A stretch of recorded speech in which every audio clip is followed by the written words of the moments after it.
할렐루야. 은혜와 평강이 함께하기를 주님의 이름으로 축원합니다. 아멘한 사람에게만 있기를 바랍니다. 그래도 아멘 안 하시는 분은 은혜 평강 없어도 괜찮다는 말씀인가 모르겠습니다. 자녀들을 양육합니다. 근데 자녀들을 양육하면서 가끔 가다가 아주 마음에 짠한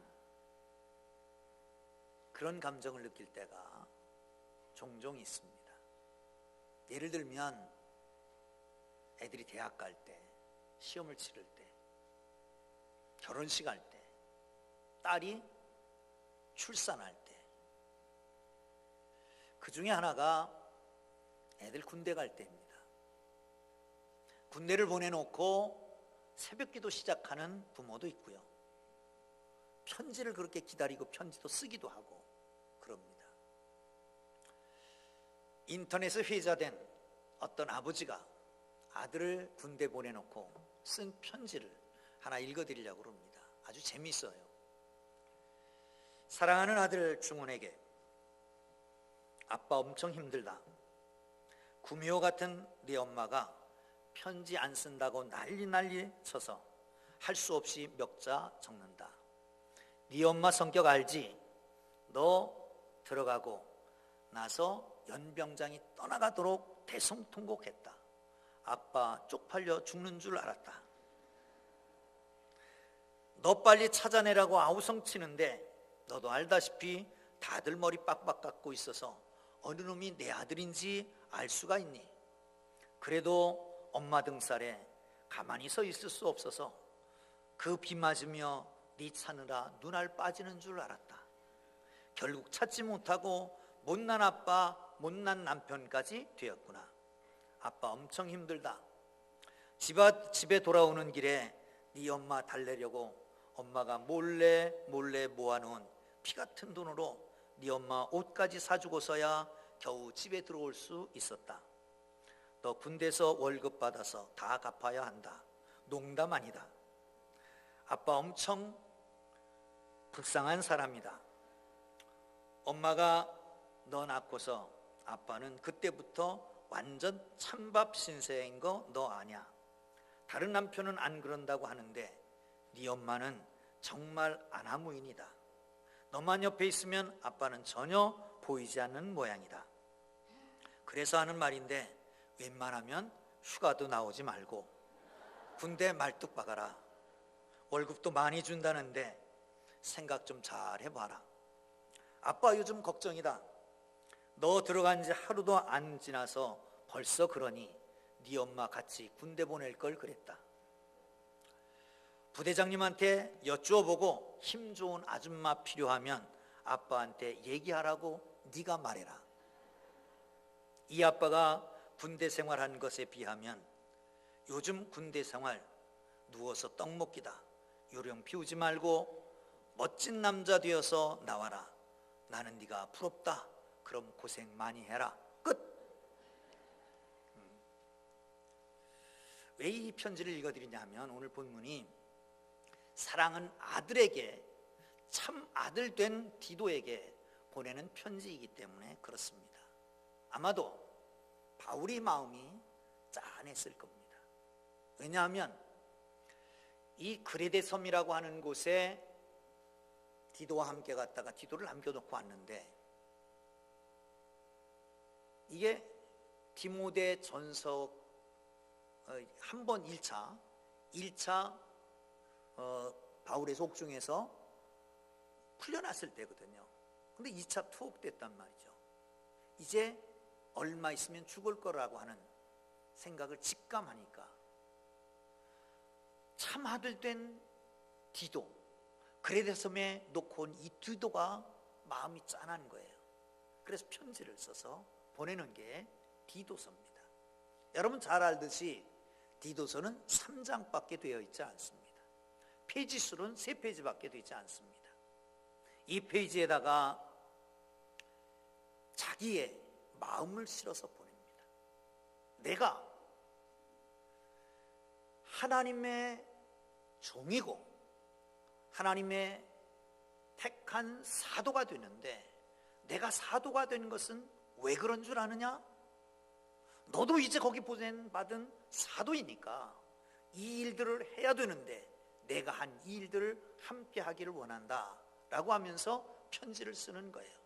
그런데 그 중에 그리스도인이 어떤 사람인가에 대한 정체성이 밝혀지고 있습니다. 오늘 이 시간 우리가 바울이 말하는 그 그리스도인의 정체성이 어떤 것인가를 알고, 그리고 그 안에서 아름답고 복되게 살아가는 축복이 있기를 주의 이름으로 축원합니다. 할렐루야. 1절을 봅니다. 시작. 하나님의 종이요 예수 그리스도의 사도인 나 바울이 사도된 것은 하나님이 택하신 그들의 믿음과 경건함에 속한 진리의 지식과 아멘. 성도는 어떤 사람이냐? 그리스도인은 누구냐? 구원받은 사람은 어떤 사람이냐 하면 하나님의 택함받은 자다라고 하는 것입니다. 택함이라고 하는 것, 선택이라고 하는 것은 구약에서 아주 중요한 사상입니다. 하나님이 갈대아에 우레에 있던 아브라함을 선택하셨습니다. 이스라엘을 선택하고요, 많은 형제들 가운데에 가장 못난이 다윗을 선택했습니다. 때때로 시시때때로 사사들을 선택하시고요, 선지자를 선택하고요, 왕을 선택합니다. 그 백성을 선택합니다. 선택받은 백성입니다. 이사야는 이렇게 얘기합니다. 49장 1절에서 성들아 내게 들으라, 먼 곳 백성들아 귀를 기울이라. 여호와께서 태에서부터 나를 부르시고 내 어머니 복중에서부터 내 이름을 기억하셨으며. 태에서부터 나를 부르셨다는 겁니다. 어머니 복중에서 내 이름을 기억하셨다는 겁니다. 이름이라고 하는 건 내 존재 모두를 얘기합니다. 내 존재를 어디에서요? 복중에서, 어머니 뱃속에서 생길 때 이미 기억했다라고 말합니다. 조금 더 거슬러 올라가면 에베소서 1장에서는 태초부터 우리를 선택했다고 말합니다. 창세 전부터, 창조주 하나님께서 온 우주 만물을 만드시기 전부터 나를 선택했다는 겁니다. 할렐루야, 할렐루야. 감동이 전혀 없으신 것 같아요. 나를 선택했다는 게. 요한복음 15장 16절에 보면 너희가 나를 택한 것이 아니요 내가 너희를 택하여 세웠다 라고 말씀하고도 있습니다. 당시에는 제자가 선생님을 찾아갑니다. 제자가. 그리고 선생님, 내가 선생님을 원하니 선생님이 내게 가르쳐 주십시오. 이렇게 선택합니다. 그러면 선생님은 수용 여부만 선생님이 알 수 있습니다. 그런데 요한복음 15장에서는 그렇게 말하지 않습니다. 내가 너희를 선택했다는 거예요. 때로는 제자들이 멀리서 찾아온 사람도 있었습니다. 그런데 찾아온 것은 겉으로 보기에 찾아왔지만 그 마음을 움직이는 것은 성령께서 하셨고 하나님께서 찍어서 선택하셨다라고 말씀하고 있습니다. 사랑하는 성도 여러분, 선택받은 것에 대한 감사가 있기를 주님 이름으로 축원합니다. 할렐루야, 할렐루야. 사랑하는 성도 여러분, 그런데 우리가 이 땅에 살아가면서 계속해서 선택과 거절, 선택과 버림의 영속 속에 살아갑니다. 유치원에 들어가려고 해도 좋은 유치원은 줄 서야 된다고 합니다. 그래서 번호표도 받고요, 추첨을 해서 소수는 선택되고 다수는 거절됩니다. 대학을 들어가려도 마찬가지잖아요. 대학을 졸업하고 직장 가는 건 더욱 하늘의 별 따기입니다. 수많은 사람들이 입사원서를 써갖고 다니지만 소수만 선택되고 대부분은 다 거절되고 떨어지게 됩니다. 선택과 거절은 계속 교차 반복되면서 어느샌가 우리의 마음속에는 열등감과 상처와 자괴감이 안겨지게 됩니다. 그런데 여러분, 우리가 이 땅에 살아가면서 중요한 것은 어떤 경험이 우리를 지배하고 있느냐라고 하는 겁니다. 선택된 자긍심이 우리를 지배하느냐, 아니면 버림받은 거절당한 열등감과 상처와 자괴감이 나를 지배하느냐에 따라서 우리 인생은 천양지차로 달라지는 것입니다. 여러분, 우리에게 스마트폰과 아이패드를 안겨준 스티브 잡스, 그가 입양하였다라고 하는 걸 아십니까? 대학 다니던 두 청년이 만났습니다. 그리고 교제를 했습니다. 결혼을 전제하고 교제했습니다. 그런데 아주 완고한 회교도였던 아버지가 결혼을 거부하는 겁니다.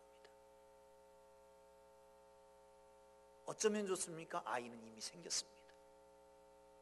아이는 생겼으니까 없앨 수는 없잖아요. 생명이니까. 그래서 아이를 낳습니다. 아이를 낳고 대신 입양할 사람을 찾는 겁니다. 대기자, 그 시설의 대기자들 있잖아요. 입양한 대기자들한테 전화를 겁니다. 어느 날 밤중에 전화 한 통이 걸려왔답니다. 입양하실 생각이 있습니까? 남자아이랍니다. 생활 정도는 어떻습니까? 연봉은 얼마나 됩니까? 대학은 졸업하셨습니까? 그리고 나서 아이를 입양하게 됐습니다. 입양한 이 부모는 혹시 아이가 상처를 받을까 봐 어려서부터, 나중에 알면 상처받잖아요. 어려서부터 너는 입양한 아이다 라고 하는 얘기를 해왔습니다. 한 7, 8살쯤 됐을 때 밖에서 놀던 아이가 울면서 떠들었습니다. 자기 방에 들어가더니 펑펑 우는 겁니다. 대성통곡하는 겁니다. 왜 그러냐? 아무 대답도 않습니다. 거기에 머물러 있던 엄마 아빠가 그를 향해서 얘기합니다. 왜 그러냐? 한참 울고 나더니 입을 열었습니다. 옆집의 여자아이가, 스티브, 너네 진짜 부모는 너를 원하지 않아서 버린 거야. 그 순간 아이를 일으켜 세웠습니다. 그리고 눈을 똑바로 보고 이렇게 얘기했습니다. 스티브, 너는 우리에게 특별하게 선택된 소중한 아이란다. 한 단어 한 단어에 힘을 줘서, 스티브, 너는 말이야 우리 부모에게 특별하게 선택된 소중한 아이란다. 나중에 사서선에 이런 얘기를 썼습니다. 나는 그 순간 내 속에 있던 열등감에서 완전히 헤치고 나오게 되었다. 사랑하는 성도 여러분, 그리스도인들 중에도 아직도 많은 사람들이, 상당수가 열등감에 매몰된 채 방황하고 있는 그리스도인들이 많습니다. 성도 여러분, 그런 말씀 읽어보지 못했습니까? 내가 너를 천에 하나 만에 하나 고르고 택했다. 너희가 나를 택한 것이 아니라 내가 너희를 선택했노라. 네 뱃속에 있을 때, 생기기도 전에, 핏덩어리인 너일 때 네 이름, 네 존재를 이미 내가 안다. 창조주 하나님께서, 온 우주 만물을 한 손에 잡고 운행하시는 그 하나님께서 세상이 만들어지기 전에 이미 나를 선택하셨다라고 하는 걸 믿으시기를 축원합니다. 할렐루야, 할렐루야. 이 어마어마한 사실을 여러분 아십니까? 아니, 세상에 연약한 한계성 있는 부모가 선택했다라고 하는, 너는 소중한 아이라고 하는 그 말을 듣는 순간 열등감이 사라졌다면, 온 우주 만물을 창조하고 지금도 운행하시는 전능하신 하나님 아버지께서 나를 선택했다고 하는데 아직도 눈물을 흘리며 상처에 살면서 열등감에 젖어 살아겠습니까? 사랑하는 성도 여러분, 주님을 붙잡고 일어나시기를 주의 이름으로 축원합니다. 할렐루야. 1, 2절 다시 봅니다. 시작. 하나님의 종이요 예수 그리스도의 사도인 나 바울이 사도된 것은 하나님이 택하신 자들의 믿음과 경건함에 속한 진리의 지식과 영생의 소망을 위함이라. 이 영생은 거짓 없으신 하나님의 영원부터 약속하신 것인데. 아멘. 사도 바울은 세 가지로 그 이유를 설명하고 있습니다. 하나님이 택하신 자들의 믿음, 경건한 속에 있는 진리의 지식, 영생의 소망을 위해서 자기가 있다는 거예요.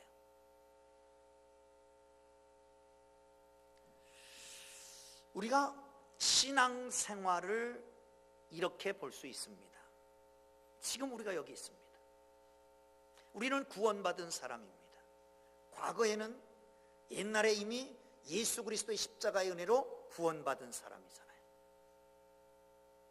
미래에는 영생에 대한 소망이 있습니다.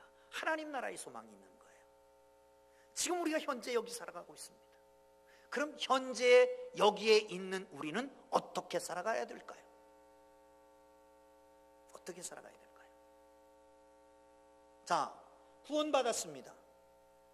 미래의 영생에 대한 소망을 가지고 우리가 살아갑니다. 그럼 여기 있는 우리는 어떻게 살아가야 됩니까? 그걸 가리켜서 경건함이라고 말합니다. 경건하게 살아가야 된다. 그런데 그 경건함 속에는 진리의 지식이 있다는 겁니다. 다시 한번 읽어보시죠. 시작. 하나님의 종이요 예수 그리스도의 사도인 나 바울이 사도된 것은 하나님이 택하신 자들의 믿음과 경건함에 속하 있는 진리의 지식과 영생의 소망을 위함이라. 아멘. 거기까지. 경건함에 속해 있는 진리의 지식. 다시 말하면 경건하게 살아야 되는데 그 경건하게 살려면 어떻게 살아야 된다고요? 진리의 지식을 알고 그 안에 살아야 된다는 겁니다. 사랑하는 성도 여러분, 그럼 진리는 뭘까요? 진리는 내가 곧 진리다 말씀합니다. 내가 곧 진리요 길이요 생명이다 말씀하시는 예수님이 진리입니다. 그런데 예수님이 진리면서 또한 예수님의 말씀이 진리라고 하는 거예요. 예수님의 말씀이 진리입니다. 그레데라고 하는 섬 한번 보여주실래요? 그레데라고 하는 섬이 어딘가? 잘 안 보이죠? 여기 지중해입니다. 지중해. 저 밑에는 아프리카가 있고요. 그리고 이쪽에는 그 팔레스틴 지역이고요. 여기는 소아시아고요. 저 나와 있는 건 소아시아고요. 이쪽은 고린도 지역 이렇게 됩니다. 거기 있는 게 그게 바로 그레데라고 하는 섬인데 아주 큰 섬입니다. 이게 문명이 옛날부터 발달됐다고 그럽니다. 많은 사람들이 몰려왔습니다. 그래서 거기 있는 선지자 중에 한 사람이 그레데 섬을 이렇게 평가합니다. 12절을 보세요. 시작. 그레데인 중에 어떤 선자가 말하되 그레데인들은 항상 거짓말장이며 악한 짐승이며 배만 위하는 게으름뱅이라 하니. 어떻다고요? 부패와 혼탁 말할 수 없습니다. 거짓말을 잘합니다. 악기가기가 짐승처럼 표독합니다. 건드리기만 하면 이빨을 드러내고 싸우려고 대듭니다. 배만 위함입니다. 정욕과 탐욕이 가득 차 있는 사람들이었습니다. 이게 바로 어디예요? 그레데예요. 거기에 누구를 놨어요? 디도를 놨어요. 그러니까 그곳에 있으면서 영생의 소망을 가진 너는 어떻게 해라? 경건하게 살아라. 진리의 지식 안에서 경건하게 살아라 라고 말하는 겁니다. 여러분, 우리가 살고 있는 이 세상은 만만치 않습니다. 악이 가득합니다. 그렇다고 해서 만일 성도들이 이 세상 살기를 거부한다면 역사나 사회 현실을 등지고 은둔주의자가 되든지 도피주의자가 될 수밖에 없습니다. 그렇다면 우리는 모두 주님께 이렇게 기도해야 합니다. 하나님, 이 세상 살기 싫으니까 빨리 데려가십시오. 이렇게 기도할 수밖에 없습니다. 근데 우리 주님의 기대는 그게 아닙니다. 여기 우리를 놔두시는 이유는 어디 있습니까? 악에서 보존하는 겁니다. 세상에서 떠남이 아닙니다. 이 땅에 우리가 살아가면서 그래서 기도해야 합니다. 어떻게 기도해요? 다만 악에서 구하옵소서. 그렇게 기도해야 됩니다. 이 악에서 구원받는 길은 말씀밖에 없습니다. 그래 말씀의 지식이 있어야 됩니다. 사랑하는 성도 여러분, 그래서 성경 공부도 하고 제자 훈련도 하고 그러는 겁니다. 여러분, 제자 훈련은 꼭 해야 됩니다. 성경 공부 꼭 해야 됩니다. 금년에 당회에서 연말 당회에서 결의하고, 그리고 사무총회에서 공포한다고 그랬는데 다른 것 때문에 공포를 안 한 것 같아요. 무슨 얘기냐면 내년에 임직식을 하겠다, 그 얘기입니다. 내년에 임직식을 할 겁니다. 사랑하는 성도 여러분, 우리가 진리의 지식 안에 거해야 되는데 알아야지요. 다 어떤 사람들은 다른 교회에서 다 받았다고 하는 사람들도 없지 않아 있습니다. 그런데 성경은 유일하지만 성경 보는 관점은 다 다릅니다. 그 교회 목사님이 보는 것과 내가 보는 게 다르단 말이에요.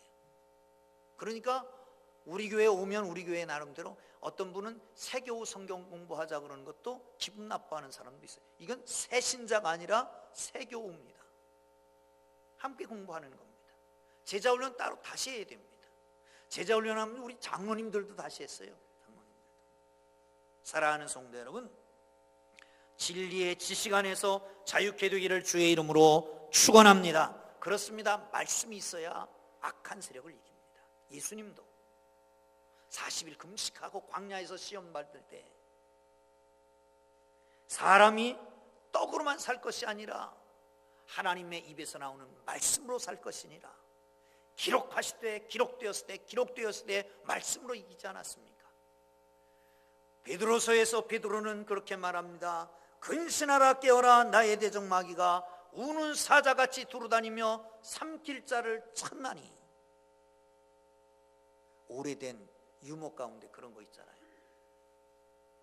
선교사 한 분이 밀림을 해치고 선교지를 개척하러 갑니다. 그런데 사자가 나타났어요. 위급한 상황이 생기면 뭐 하죠? 우리 애 얘기를 안 하려고 그랬는데 어제 우리 딸아이가 손녀딸을 데리고 왔어요. 주차장에 아주 잠깐 있다가 갔습니다. 왔다고 그래서 내려갔더니 시트에 타고 있어요. 눈을 깜빡깜빡거려요. 여기가 뭐 하는 데냐? 아, 여기가 어디냐? 그랬더니 손을 모으는 거예요. 기도하는 데라는 거야. 아이고, 얼마나 이쁜지. 얼마나 이쁜지. 사랑하는 성도 여러분, 위급하면 기도하잖아요. 그죠? 사자가 나타나니까 무릎을 탁 꿇고 하나님 앞에 기도했습니다. 하나님, 시험에 들게 하지 마옵시고 다만 악에서 구하옵소서. 근데 가만히 보니까 사자도 엎드려서 기도를 하더래요. 소리를 딱 들어봤더니 일용할 양식을 주셔서 감사합니다. 그러고 기도를 하더래요. 사랑하는 성도 여러분, 청년이 무엇으로 그 행실을 깨끗게 할 수 있으리까? 주의 말씀을 따라 삼갈지니라. 내가 범죄치 아니하려 하여 주의 말씀을 날마다 읊조리나이다. 사랑하는 성도 여러분, 요한복음 17장 17절에서는 이렇게 얘기합니다. 저희를 진리로 거룩하게 하옵소서. 아버지의 말씀은 진리니이다. 진리의 지식, 말씀의 지식이 우리를 경건하게 만들고 어떤 악한 세력도 이길 수 있게 하시는 것을 믿으시기를 축원합니다. 요한계시록 1장 3절에 보면 이 예언의 말씀을 읽는 자와 듣는 자와 그 가운데 기록된 대로 지키는 자가 복이 있다 말씀합니다. 여기서 중요한 것은 지키는 자입니다. 지키는 자. 지키는 자가 복이 있습니다. 제가 제자훈련을 받을 때 거기 어떤 강사가 성경을 잡아보라고 그래요. 그래서 성경을 이렇게 잡았어요. 그랬더니 가르쳐 주는 게 한번 띄워보세요. 말씀의 손이에요. 저게 이렇게 잡았죠. 끝에 손은 듣기, 읽기, 연구, 공부, 암송, 묵상 이렇게 잡아야 된다는 거예요. 듣고 읽고 연구하고 암송하고 묵상하고 이렇게 꽉 잡아야 성경을 안 놓친다는 거예요. 그러면서 워크숍도 했습니다. 성경 뺏어 보세요. 그리고 상대방 뺐습니다. 한 손가락 띄어보세요. 또 한 손가락 띄어보세요. 또 한 손가락 띄어보세요. 그리고 띄어보세요. 안 뺏길 수가 없잖아요. 사랑하는 성도 여러분, 말씀을 알아야 합니다. 그리고 말씀을 지켜야 합니다. 그걸 가리켜 순종이라고 말합니다. 그런데 여러분, 말씀을 읽는 것 중요합니다. 많이 아는 것 중요합니다. 그런데 순종하지 못하면 우리를 결코 거룩하게 할 수가 없는 겁니다. 그 말씀을 지킬 때에 그 순간에 세상과 다른 차원의 차별된 삶을 살게 되는 겁니다. 그때 사람들은 그렇게 말할 겁니다. 뭔가 우리와 다르다. 그래서 호감을 갖게 되는 거 아니겠습니까? 사랑하는 성도 여러분, 그리스도인들의 존재 그 자체로 세상에 도전과 감동을 던질 수 있는 인생은 성경 들고 교회만 왔다 갔다 하는 사람이 아니라 그냥 판붙여서 기도하는 사람만이 아니라 말씀만 많이 읽는 사람이 아닙니다. 그 말씀을 읽고 듣고 연구하고 암송하고 묵상하고 깨달은 대로 실행하는 사람이 세상을 변화시킬 수 있는 능력의 사람이 되는 걸 믿으시기를 축원합니다. 이게 경건입니다. 기도할 때마다 세상에 빛이 되게 하옵소서, 세상에 소금 되게 하옵소서. 뭘 갖고 빛의 소금이 됩니까? 사랑하는 성도 여러분, 하나님의 말씀을 가지고 거룩하게 되고 경건한 삶을 살아 세상의 빛과 소금의 삶이 되기를 주님 이름으로 축원합니다. 할렐루야. 3절을 다시 봅니다. 시작. 자기 때에 자기의 말씀을 전도로 나타내셨으니 이 전도는 우리 구주 하나님이 명하신 대로 내게 맡기신 것이라. 아멘. 자기 때에 태초부터 약속하신 그때에 성취된 그때, 태초부터 약속하신 것이 성취된 그때, 다른 말로 하면 예수께서 육신을 입고 이 땅에 오셔서 십자가를 지고 돌아가시고 부활하시고 구원을 완성하신 그때 하나님의 비밀을 전도로 나타나셨다는 거예요. 그리고 전도의 비밀을 우리에게 주시고 전도하라고 하는 거예요. 전도의 삶을 살기를 주의 이름으로 축원합니다. 정체에 있는 것은 썩은 물입니다. 썩을 것입니다. 죽어있는 것은 성장하지 않습니다. 살아있으면 성장해야 마땅합니다. 금년에 전도의 힘을 써보기를 주의 이름으로 축원합니다. 할렐루야. 그런데 전도하면 쉽습니까? 어렵습니까? 쉬워요? 어려워요? 100사람을 만나도 한 사람 올까 말까 해요. 통계에 의하면 17명 반, 17번 반 전도를 받아야 그때 나온대요. 어떤 사람은 일찍 나온 사람도 있고 어떤 사람은 100번 해도 안 나온 사람도 있어요. 그걸 보면 무슨 생각을 합니까? 아니, 나오긴 나오는데 다음 주에 또 나올지도 몰라. 불투명해. 나오긴 나오는데 예수를 영접했는지 안 영접했는지 그것도 몰라. 교회 나오기도 힘들고 예수 믿기도 힘든데, 그런데 내가 예수 믿었잖아요. 내가 전도 한 대거들랑 감사하시기를 주의 이름으로 축원합니다. 나 같은 게 뭐라고 예수 믿게 돼서 하나님의 자녀 돼서 이렇게 열등감을 회복하고 기쁨으로 감사함으로 평안하게 살아갈 수 있는가? 정말 감사합니다. 할렐루야. 할렐루야. 전도는 요즘은 입으로 하는 시대는 지났고 몸으로 하는 시대가 됐다는 거예요. 말로 하는 시대가 지났고 삶으로 하는 시대가 됐다는 거예요. 오이코스 전도라고 하는 게 오이코스 전도. 오이코스라고 하는 말은 헬라어에서 집이라고 하는 뜻입니다. 집안 사람들 전도하라는 거예요. 가까운 사람 전도하라는 거예요.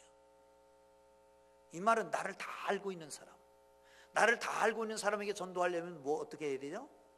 내 삶이 뒷받침돼야 되는 거예요. 내 삶이 부실한 사람이 너 예수 믿어 그러면 니나 믿고 니나 잘 살아 그럴 거 아니에요. 뒷받침돼야 된단 말이죠. 그게 관계전도입니다. 우리 교회 성도님들은 관계전도하는데 전혀 문제가 없을 것 같습니다. 아멘. 다시 우리 교회 성도님들은 관계전도하는데 전혀 문제가 없을 것 같습니다. 아멘. 왜 그렇습니까? 이렇게 성품 좋지요, 섬기기 잘하지요, 싸움도 안 하지요, 얼마나 잘 섬기는지요. 아멘. 그러니 뭐 어디서든지 아이고 교회 다니라고, 아이고 권사님 다니는 교회 나도 좀 가겠다고 이러지 않겠어요? 할렐루야. 좀 마음에 캥기는 사람이 있는지도 몰라. 한 가지 얘기를 마치려고 합니다. 러시아에 선교사로 갔던 분이 소련 개방되면서 맥도날드가 들어온 거예요. 그래서 향수도 있고 그래서 맥이 먹고 싶어서 맥도날드 집에 갔습니다. 근데 문을 들어가려고 그러는데 그 문 앞에서 어정거리는 오누이 같은 남매가 있는 거예요. 근데 부러워하는 거죠. 침을 질질 흘리면서. 앉아서 먹는데 밖에 있는 애들이 마음에 자꾸 견겨서 목이 메서 못 먹겠는 거예요. 그래서 나오면서 빅맥 하나, 2개, 그리고 콜라 2병 사갖고 나와서 애들한테 줬습니다. 마치 성탄절이었던 것 같아요. 메리 크리스마스. 그리고 가려고 그러는데 그 소녀아이가 그렇게 말하대요. 아줌마 하나님이에요? 그러더래요. 나 하나님 아니고 하나님의 딸.